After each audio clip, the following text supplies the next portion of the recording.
বক্তব্য প্ৰদান কৰাৰ প্ৰাক মুহূৰ্তত আজি এটা বিশেষ দিন। কা বিৰোধী গণ আন্দোলনৰ আজি এটা বৰ্ষ সম্পূৰ্ণ কৰিছে। গতিকে এই গণ আন্দোলনত অংশগ্ৰহণ কৰি 5 গৰাকীকৈ শ্বহীদ বৰণ কৰিছিল ছেম ষ্টেফাৰ্ড, দীপাঞ্জল দাস, ঈশ্বৰ নায়ক, আব্দুল খালিম, বিজেন্দ্ৰ প্ৰাঙ্গী। এই 5 গৰাকী বীৰ শ্বহীদলৈ মই হৃদয়ৰ নিভৃতি কোণৰ পৰা শ্ৰদ্ধাঞ্জলি জ্ঞাপন কৰিছোঁ। তেখেতসকলৰ ত্যাগ, তেখেতসকলৰ জাতি প্ৰেম, স্বদেশ প্ৰেমৰ যি মহানুভৱতা, ই সদায় আমাৰ উঠি অহা নতুন প্ৰজন্মৰ মাজত জিলিকি থাকক তাকে মই কামনা কৰিছোঁ। তাৰ লগে লগে অসমৰ জাতীয় জীৱনৰ যিসকল মহান বীৰ শ্বহীদ আছে, প্ৰতিগৰাকী বীৰ শ্বহীদলৈ মই সশ্ৰদ্ধ প্ৰণিপাত জনাইছোঁ। বীৰ শ্বহীদসকলৰ চিন্তা আৰু আদৰ্শক লৈ আমি সকলো আগবাঢ়িব লাগিব। গতিকে বীৰ শ্বহীদসকলৰ আদৰ্শ, তেওঁলোকৰ চিন্তা, তেওঁলোকৰ ত্যাগ এইবোৰ আমাৰ কাৰণে সদায় যাত্ৰা পথত আমাৰ কাৰণে পাথেয় হৈ থাকক তাকে আমি কামনা কৰিছোঁ।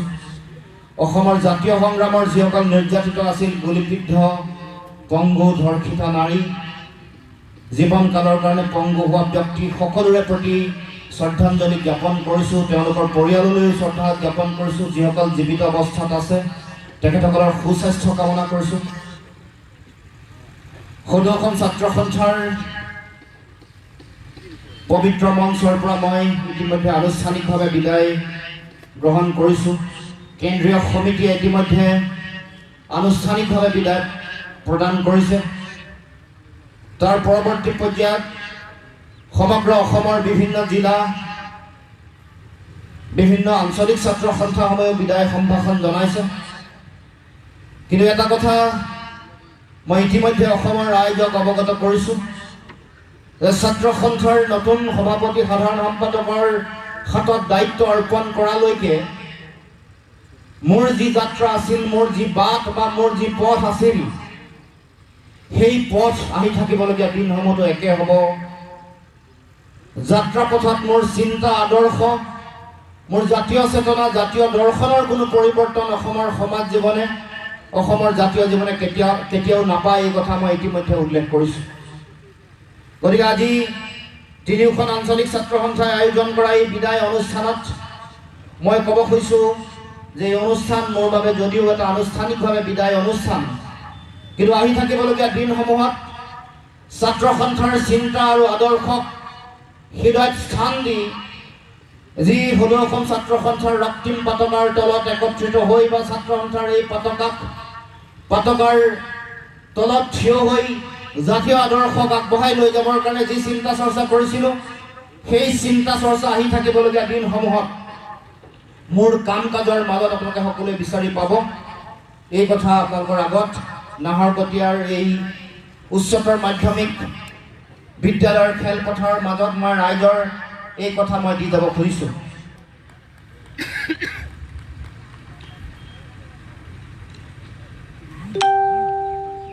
বিদায়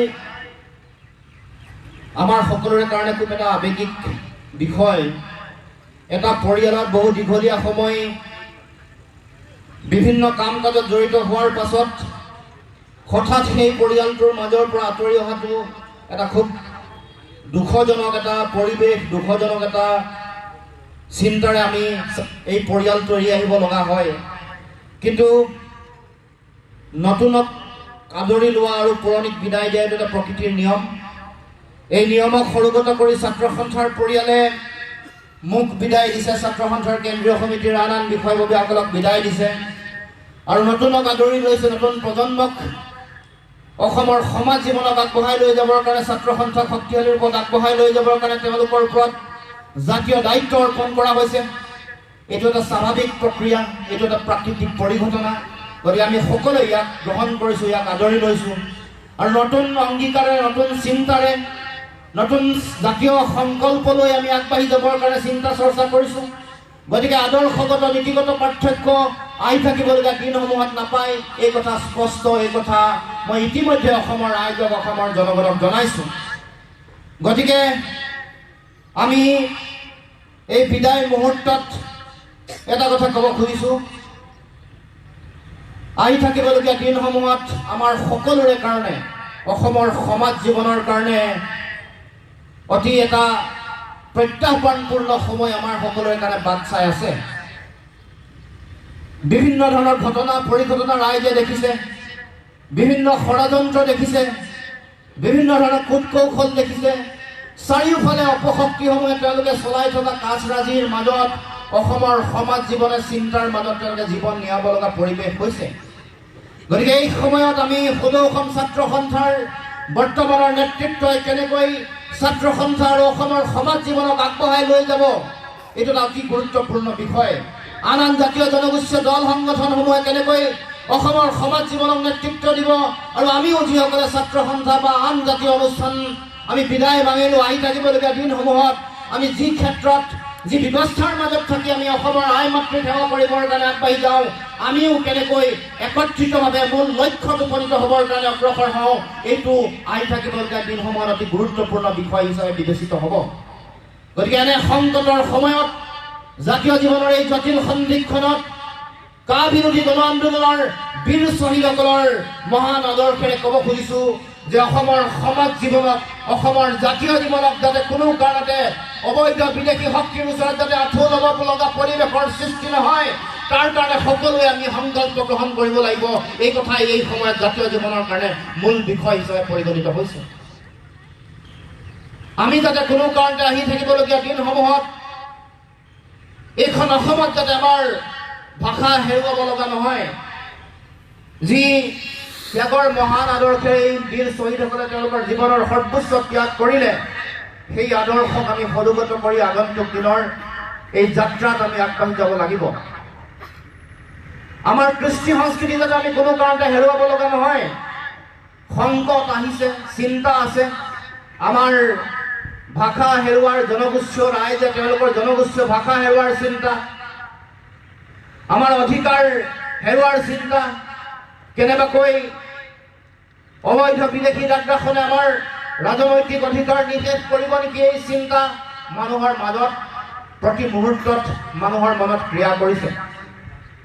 আমাৰ সামাজিক ভৱিষ্যত কি হ'ব, আমাৰ জাতীয় অৰ্থনীতিৰ ভেটি ঠিকে থাকিব নে নাথাকে, আমি আমাৰ সম্পদৰ ওপৰত অধিকাৰ সুৰক্ষিত কৰিব পাৰিম নে নোৱাৰিম, ক্ষুদ্ৰ ক্ষুদ্ৰ জাতিসত্তাই তেওঁলোকৰ নিয়ন্ত্ৰণ, তেওঁলোকে আত্মনিয়ন্ত্ৰণৰ যি প্ৰশ্ন লৈ সংগ্ৰাম অব্যাহত ৰাখিছে, এই কথাবোৰৰ উত্তৰ আমি বিচাৰি পাম নে নাপাম, এই চিন্তাক লৈ অসমৰ ৰাইজ আজি চিন্তিত হৈ আছে।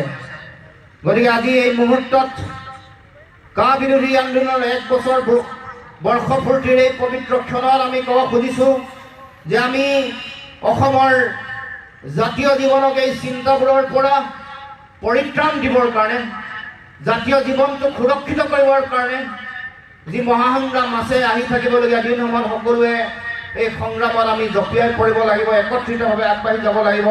গতিকে মই বিদায় ক্ষণত ছাত্ৰ সন্থাৰ এই চিন্তা, এই চেতনাবোৰৰ কথা কোৱাৰ উপৰিও আহি থাকিবলগীয়া দিনসমূহত আমি যি স্থানলৈ যাম, সেই স্থানতো এই বিষয়সমূহক অতি বলিষ্ঠ আৰু শক্তিশালীভাৱে আগবঢ়াই লৈ যাম, সেই চিন্তা আপোনালোকৰ আগত ব্যক্ত কৰিছোঁ।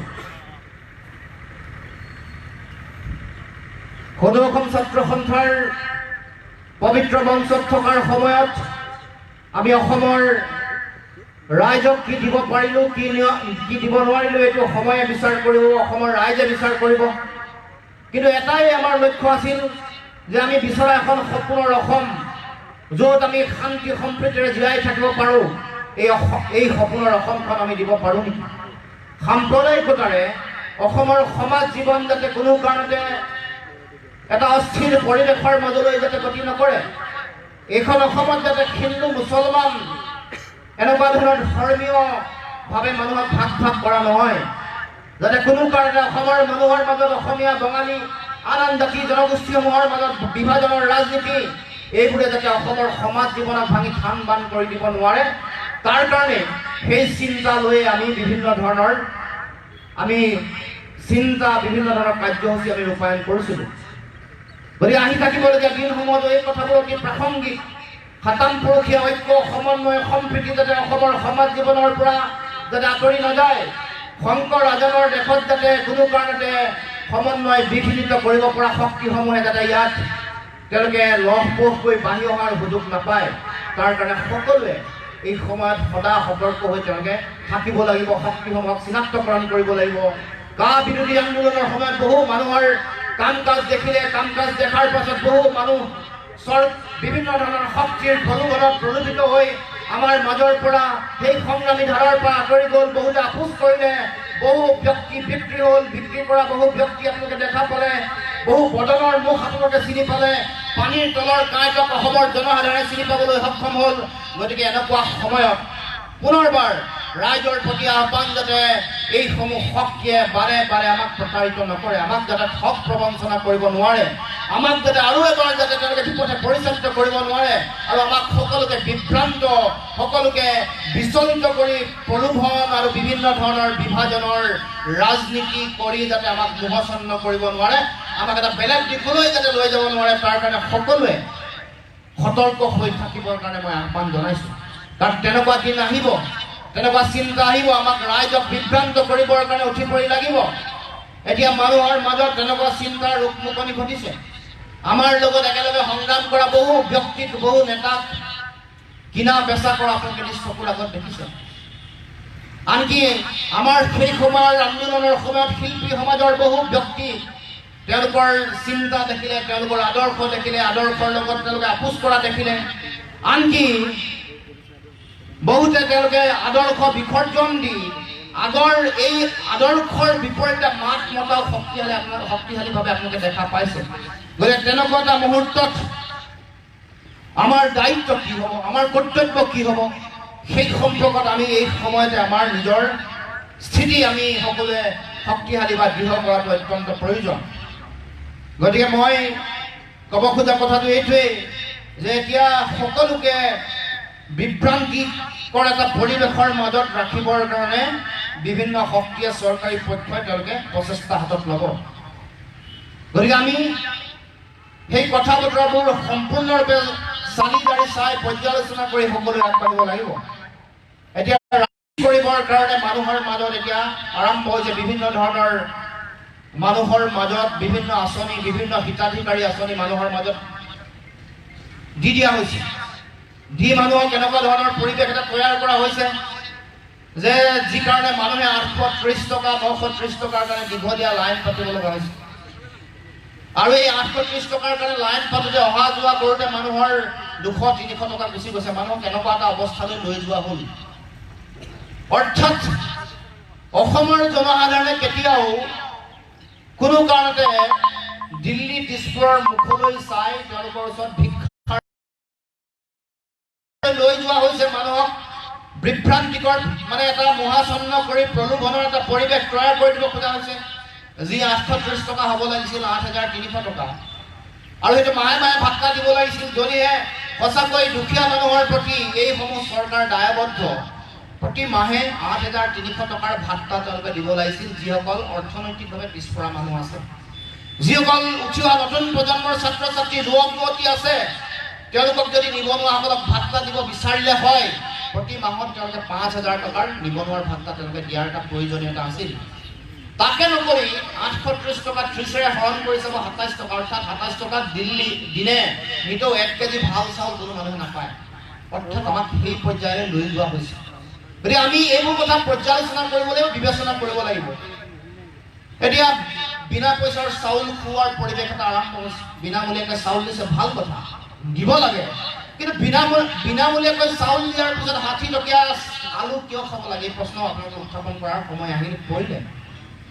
80 টকাত কিয় পিঁয়াজ খাব লাগে এই প্ৰশ্ন আপোনালোকে উত্থাপন। আমাক বিনা পইচাত যদি চাউল খুৱাইছে, 20 টকাত আলু খুৱাওক, 30 টকাত আমাক পিঁয়াজ খুৱাওক, 100-150 টকা আৰু 160 টকাত কিয় মিঠাতেল খাব লাগে অসমৰ জনসাধাৰণে? প্ৰশ্ন উত্থাপন কৰাৰ সময় আহি পৰিল। অৰ্থাৎ ৰাইজক যে বিভ্ৰান্ত কৰিব খুজিছে, ৰাইজক যে প্ৰতাৰণা কৰিব খুজিছে, ৰাইজক যে বিপথে পৰিচালিত কৰিব খুজিছে, এই কথা বতৰাবোৰ আপোনালোকক কৈ যাব খুজিছোঁ। এতিয়া আপোনালোকক হয়, আপোনালোকক গেছৰ কানেকশ্যন দিছে, আমি সকলোৱে বিনামূলীয়া গেছৰ কানেকশ্যন দিছে, সাংঘাতিক আমি যথেষ্ট আনন্দ পাইছোঁ। বিনামূলীয়া গেছৰ কানেকশ্যন ল'লে পিছদিনাখনৰ পৰা আপোনালোকৰ গেছৰ মূল্য বাঢ়িবলৈ আৰম্ভ কৰিলে। প্ৰতি মাহে গেছৰ মূল্য বাঢ়ে, নিতৌ পেট্ৰল ডিজেলৰ প্ৰতি মাহে দাম বাঢ়িব আৰম্ভ কৰিছে। যিটো অত্যাৱশ্যকীয় সামগ্ৰীৰ মূল্য বৃদ্ধি হৈছে, এইবোৰ কথা বতৰা আমি সকলোৱে পৰ্যালোচনা কৰি চাব লাগিব, আলোচনা বিলোচনা কৰিব লাগিব। নহ'লে অন্যথা আমাক তেওঁলোকে দুখীয়া কৰাৰ জাল পাতিছে আৰু এনেকুৱা এটা ভিকহু কৰি দিব যে তেতিয়া তেওঁলোকৰ এই যে এনেকুৱা ধৰণৰ কথা বতৰাৰ মাজত কেৱল মাত্ৰ আমি দৌৰি ফুৰিব লাগিব। আমাৰ অসমৰ জনসাধাৰণ তেতিয়া নিজে খেতি কৰি উৎপাদন কৰি ধান বিক্ৰী কৰি নিজে পৰিয়াল চলোৱাৰ স্বাভিমানী যিটো চৰিত্ৰ আছিল, সেই চৰিত্ৰটো হেৰুৱাই পেলাব। অসমৰ ৰাইজে কেতিয়াও তেওঁলোকৰ ওপৰত আশাৰে বাট চাই নাথাকে। নিজে খেতি বাতি কৰিব, নিজৰ হাত আছে, ভৰি আছে, নিজে কৃষি কৰিব পৰাকৈ নিজৰ মাটি ভেটি আছে। কিন্তু আমাক লাগে কৃষি কৰাৰ পাছত ধান বিক্ৰী কৰিবৰ কাৰণে উপযুক্ত মূল্য লাগে, এখন বজাৰ লাগে, যিখন বজাৰত তেওঁলোকে মধ্যভোগী সোমোৱাই দিলে, যিখন বজাৰত তেওঁলোকৰে দালাল সুমিয়াই দিছে, যিখন বজাৰত তেওঁলোকৰে চিণ্ডিকেট চলে, সেইখন বজাৰত যাতে আমাৰ উৎপাদিত সামগ্ৰীৰ প্ৰকৃত মূল্য পায়, গাঁৱে ভূঞে উৎপাদিত সামগ্ৰীৰ যাতে প্ৰকৃত মূল্য পায়, সেই ব্যৱস্থাহে লাগে। অসমৰ ৰাইজে স্বাভিমানী হৈ জীয়াই থাকিব খোজে, সেই চিন্তাৰে মই ভাবোঁ যে আগন্তুক দিনত ৰাইজে সিদ্ধান্ত গ্ৰহণ কৰিব লাগিব। নহ'লে অন্যথা আহি থাকিবলগীয়া দিনসমূহত আমি এই চিন্তাসমূহৰ মাজতে আমি সকলোৱে থাকিব লাগিব। বিনামূলীয়াকৈ গেছৰ কানেকশ্যন দিয়ে ভাল কথা, কিন্তু গেছৰ মূল্যটোতো সীমাবদ্ধ কৰি ৰাখিব লাগিব। গতিকে এই কথা বতৰা এতিয়া আপোনালোক সকলোৱে জানে, আপোনালোকে খাজানা দিওঁতে আগতকৈ 3 গুণ খাজানা বৃদ্ধি হ'ল, অৰ্থাৎ নিতৌ কৰ কাটল বাঢ়িছে, মূল্য বৃদ্ধি হৈছে। গতিকে এই গোটেই কথা বতৰাবোৰে আমাৰ অসমৰ সমাজ জীৱনত জনগণক কুঙা কৰি পেলাইছে। গতিকে ইয়াৰ পৰা পৰিত্ৰাণ পোৱাৰ উপায় কি? ইয়াৰ পৰা পৰিত্ৰাণ পোৱাৰ উপায় অসমৰ জনগণৰ হাতত আছে, অসমৰ ৰাইজৰ ওচৰত আছে। অসমৰ ৰাইজে যদি সিদ্ধান্ত গ্ৰহণ কৰে, ইয়াৰ উত্তৰ আহি থাকিবলগীয়া দিনসমূহত আপোনালোকে দিব পাৰিব। সেইসকলে যিসকলে আমাক ভিক্ষাৰী কৰাৰ ষড়যন্ত্ৰ ৰচনা কৰিছে, যিসকলে আমাক ভিকহু কৰাৰ ষড়যন্ত্ৰ ৰচনা কৰিছে, তেওঁলোকৰ বিৰুদ্ধে সঠিক সিদ্ধান্ত লৈ তেওঁলোকক পুলিয়ে পোখাই উৎখাত কৰাৰ কাৰণে অসমৰ ৰাইজে, নাহৰকটীয়াৰ ৰাইজে সিদ্ধান্ত গ্ৰহণ কৰিব লাগিব। এখন ভাল সুন্দৰ অসমৰ সপোন এই অঞ্চলৰ ৰাইজৰ হাতত তুলি দিব লাগিব, য'ত হিন্দু মুছলমান নাথাকিব, কেৱল মাত্ৰ অসমীয়া মানুহৰ চিন্তা থাকিব, অসমীয়া মানুহৰ চেতনা থাকিব, সমন্বয়ৰ চিন্তা থাকিব, শংকৰ ৰাজনৰ আদৰ্শ থাকিব। ইয়াত কেৱল মাত্ৰ আমি আমাৰ ভাতৃ ভগ্নী হিচাপে জীয়াই থকাৰ সমন্বয়ৰ যিটো সাঁকো, এই সাঁকোডালক অতি শক্তিশালী আৰু সুদৃঢ় কৰি আমি সমাজখনক আগবঢ়াই লৈ যাব পাৰিম। গতিকে আহি থাকিবলগীয়া দিনসমূহত এইবোৰ আমাৰ অসমৰ সমাজ জীৱনৰ কাৰণে অতি প্ৰত্যাহ্বানপূৰ্ণ সময়। গতিকে মই বিদায় ক্ষণত এইবোৰ কথা অতি গুৰুত্বপূৰ্ণ কথা বুলি আপোনালোকৰ আগত উল্লেখ কৰিছোঁ। আমি ছাত্ৰ সন্থাৰ মঞ্চৰ পৰাহে বিদায় লৈছোঁ। আগন্তুক দিনত যদিও মই কি কৰিম সেই সম্পৰ্কত মই আনুষ্ঠানিক বক্তব্য আগবঢ়োৱা নাই, তথাপিও কিছু আভাস অসমৰ ৰাইজক, অসমৰ জনগণক ইতিমধ্যে দিছোঁ। আহি থাকিবলগীয়া দিনসমূহত আমাৰ লক্ষ্য এটাই, অসমৰ জাতীয় জীৱনৰ সুৰক্ষিত ভৱিষ্যত। সেইকাৰণে মই যেতিয়া বিদায় লৈছোঁ দুলীয়াজানৰ ছাত্ৰ সন্থাৰ কেন্দ্ৰীয় সমিতিৰ অধিৱেশনত মই স্পষ্টভাৱে কৈছোঁ যে মই নিজে মোৰ নিজৰ জীৱনৰ স্বাৰ্থৰ কথা ভাবি মই পৰৱৰ্তী জীৱনৰ যাত্ৰা আৰম্ভ কৰিব খোজা নাই। মোৰ নিজৰ একান্ত ব্যক্তিগত স্বাৰ্থন্বেষী চিন্তা লৈ মই আগন্তুক দিনৰ যাত্ৰা আৰম্ভ কৰিব খোজা নাই।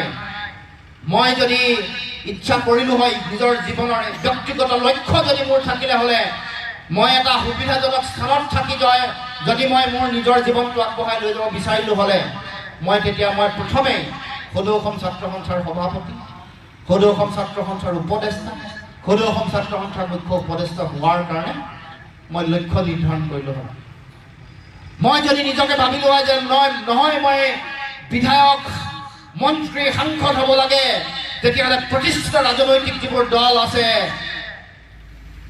বিজেপিয়ে হওক বা কংগ্ৰেছ দলেই হওক, এই দলবোৰত জঁপিয়াই পৰি মই মোৰ দিছপুৰৰ মছনদ দখল কৰাৰ যিটো সপোন, সেই সহজ আৰু সকলোৰে প্ৰথম যিটো লক্ষ্য, সেই লক্ষ্যত মই আগবাঢ়ি গ'লোঁ হয়। গতিকে মই সেই সহজ লক্ষ্যটোত যাব খোজা নাই, আৰু যিটো লক্ষ্যত নিজৰ কেৱল মাত্ৰ জীৱনৰ সুবিধাবাদী চৰিত্ৰ য'ত জাহিৰ হয়, জাতীয় আদৰ্শক পৰিহাৰ কৰি, জাতীয় আদৰ্শক ভৰিৰে মোহাৰি কেৱল মাত্ৰ নিজৰ ক্ষমতা সন্তুষ্ট চিন্তা, নিজৰ ব্যক্তিগত লক্ষ্য আশা অভিলাষ পূৰণ কৰাৰ যিটো চিন্তা, সেই চিন্তাক মই বাদ বুলিব খোজা নাই। মই অসমৰ জনগণৰ লগত কাষত থাকি, ৰাইজৰ মাজত থাকি মই আহি থাকিবলগীয়া দিনসমূহত আগবাঢ়িব খুজিছোঁ। ৰাইজক, অসমৰ জনগণক পথৰ সন্ধান দিবৰ কাৰণে কিবা এটা কৰিব খুজিছোঁ।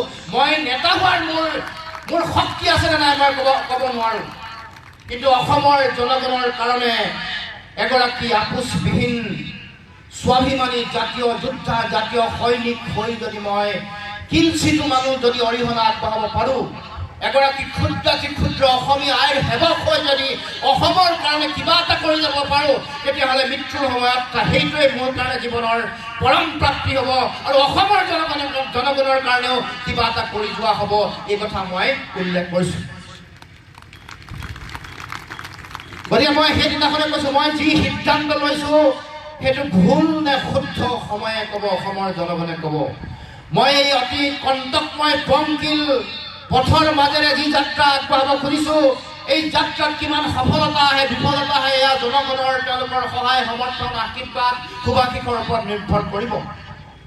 গতিকে মই অনিশ্চয়তাৰ প্ৰত্যাহ্বানপূৰ্ণ যাত্ৰাত আগবাঢ়িলেও মোৰ মন মগজু, মোৰ চিন্তা অৱচেতন মনত কেৱল মাত্ৰ অসমৰ জনসাধাৰণে বিচাৰি থকা ভাল ভৱিষ্যতৰ স্বপ্ন মই কঢ়িয়াই লৈ ফুৰিছোঁ। এই যিটো যাত্ৰা, এইটো যাত্ৰা মোৰ যাত্ৰা নহয়। এই যাত্ৰা আন ছাত্ৰ সন্থাৰ কেন্দ্ৰীয় সমিতিৰ বিষয়ববীয়া বা ছাত্ৰ সন্থাৰ যাত্ৰা নহয়। এই যাত্ৰাটো অসমৰ জনগণৰ প্ৰতিগৰাকী মানুহৰ যাত্ৰা। এই সপোনটো অসমৰ মানুহৰ প্ৰতিগৰাকী মানুহৰ মনৰ সপোন।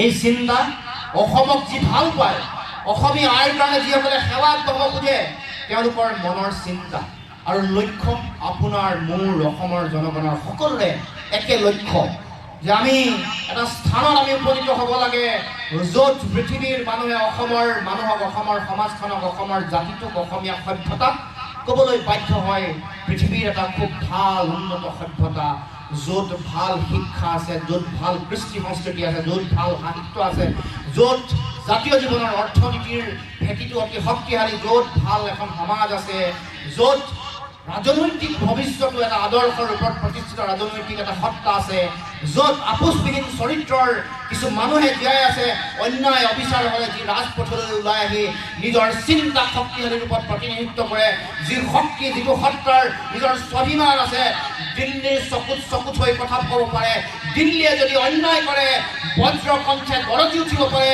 তেনেকুৱা এটা সপোনৰ সমাজ আৰু জাতি সত্তা অসমৰ ৰাইজে, অসমৰ জনগণে সদায় বিচাৰি আহিছে আৰু সদায় বিচাৰি আছে। কিন্তু সেই জাতি সত্তাটো বাৰে বাৰে আমাৰ যিসকল শাসক আছে, আমাৰ যিসকল নেতা আছে, তেওঁলোকে বাৰে বাৰে আমাক ঠগি আহিছে আৰু সেইকাৰণে আমি তেনেকুৱা ধৰণৰ আপোচবিহীন শক্তিশালী স্বাভিমানী এটা সত্তা আমি দিব পৰা নাই। গতিকে মই ভাবোঁ যে আহি থাকিবলৈ এদিন সময়ত আমাৰ দায়িত্ব গধুৰ। আমি সকলোৱে এই চিন্তা ল'ব লাগিব, সেই আদৰ্শৰে আগবাঢ়িব লাগিব। চব আদৰ্শৰ লগত জীয়াই থকাটো আটাইতকৈ টান কাম। মই এই কথা বহুবাৰ কৈছোঁ যে আমি কিবা এটা সুতৰ লগত আগবাঢ়ি যোৱাটো একেবাৰে সহজ কাম। প্ৰতিষ্ঠানৰ লগত আগবাঢ়ি যোৱাটো সহজ, প্ৰতিষ্ঠান বিৰোধী হৈ নিজৰ চিন্তাৰে, নিজৰ লক্ষ্যৰে আগবাঢ়ি যোৱাটো টান কাম। যিবোৰ কথাত আমাক প্ৰলোভিত কৰা হৈছে, যিবোৰ কথাত আমাক বিভ্ৰান্ত কৰা হৈছে, আমি যদি কেৱল মাত্ৰ নিজৰ ব্যক্তিগত জীৱনৰ লালসা, নিজৰ ব্যক্তিগত জীৱনৰ আশা আকাংক্ষাক লৈ যদি আমি চিন্তা চৰ্চা কৰোঁ, তেতিয়াহ'লে প্ৰত্যেকেই সহজ ৰাস্তাটোতে সকলোৱে যাব খুজিব। মোৰ নিজৰ যদি ব্যক্তিগত সুখ সম্পত্তি, নিজৰ ঘৰ বাৰী, নিজৰ চাকৰি বাকৰি, ধন সম্পত্তি, এইবোৰৰ কথা কেৱল মাত্ৰ এইবোৰ লাগিব, এইবোৰ মানুহৰ মৌলিক বিষয়, কিন্তু তাৰ উপৰিও আমাৰ সামূহিক যিটো লক্ষ্য, এই লক্ষ্যটো আমি উপনীত হ'ব লাগিব। আপোনাৰ মোৰ সম্পদ আছে, কিন্তু আপোনাৰ অসমীয়া আয়ে কান্দিছে। অসমীয়া আইৰ ৰাজকোষৰ ভঁৰাল উদং, আপোনাৰ কাৰণে কিবা সমাজখনৰ কাৰণে বহু বস্তুসমূহ যেতিয়া অসমৰ ৰাজকোষৰ পৰা ধন ওলাই যায়, ধন উদং হৈ যায়। যিকোনো ধৰণৰ কথা, আপুনি মই ধনী হৈছোঁ, অসমীয়া আইৰ ৰাজকোষ উদং। এই পৰিৱেশ আমি নাইকিয়া কৰিব লাগিব। গতিকে সমাজখনক অসমৰ জাতীয় জীৱনটোক শক্তিশালী কৰাৰ দায়িত্ব আপোনাৰ মোৰ আমাৰ সকলোৰে আছে। গতিকে আহি থাকিবলগীয়া দিনসমূহত এই কথাবোৰ আপোনালোকৰ আগত মই উল্লেখ কৰিলোঁ। বহু কথা পোনপটীয়াকৈ কোৱা নাই, পোনপটীয়াকৈ কোৱাৰ সময় এটা দিন নিশ্চয় আহিব। বৰ বেছি দিন নাই, সময় সমাগত। তথাপিও যিমান পাৰি এই কথাবোৰ কৈছোঁ যে আহি থাকিবলগীয়া দিনসমূহত যিসমূহ শত্ৰু আছে তেওঁলোকক চিনাক্তকৰণ কৰিব লাগিব।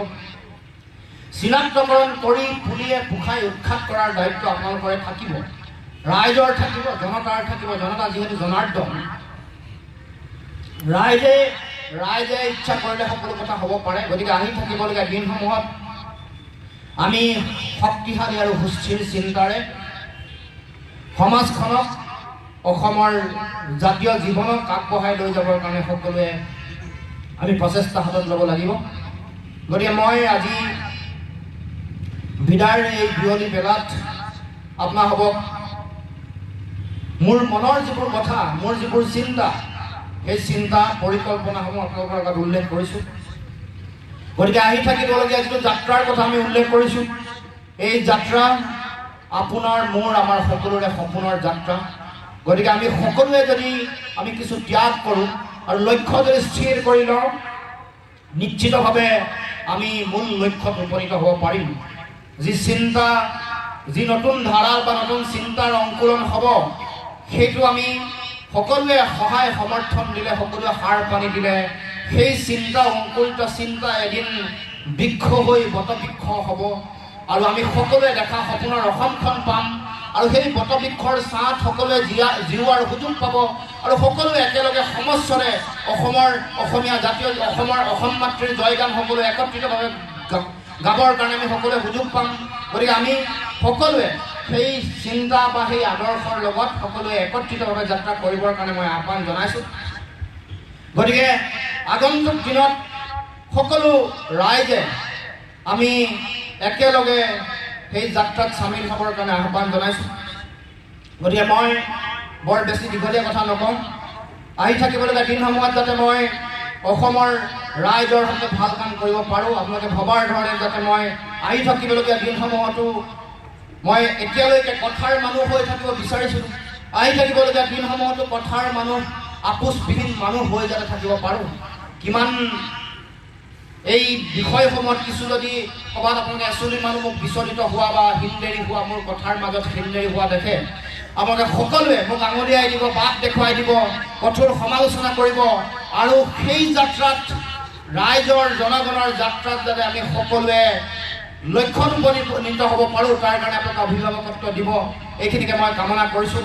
গতিকে আহি থাকিবলগীয়া এই যাত্ৰাত আপোনালোকৰ সকলোৰে সহায় সহযোগিতা, দিহা পৰামৰ্শ, আশীৰ্বাদ, শুভেচ্ছা বিচাৰি মই মোৰ বক্তব্য সামৰণি মাৰিব খুজিছোঁ আৰু ক'ব খুজিছোঁ, আপোনাৰ মোৰ সকলোৰে মূল লক্ষ্য অসমৰ জাতীয় জীৱনৰ আত্মপ্ৰতিষ্ঠাৰ যি মহাসংগ্ৰাম, এই সংগ্ৰামত আমি সকলোৱে একত্ৰিতভাৱে আগবাঢ়ি গৈ মূল লক্ষ্যত আমি উপনীত হ'ব পাৰিম আৰু অসম মাতৃৰ মুখত হাঁহি বিৰিঙাব পাৰিম আৰু সকলোৱে একেলগে সমস্বৰে জয় আই অসম, সৰ্বকালৰ কাৰণে, অনন্তকালৰ কাৰণে জয় আই অসম ধ্বনি দি অসমক মহিমামণ্ডিত কৰিব পাৰিম। এইখিনিকে কৈ মোৰ বক্তব্য মই সামৰণি মাৰিছোঁ। ধন্যবাদ জনাই।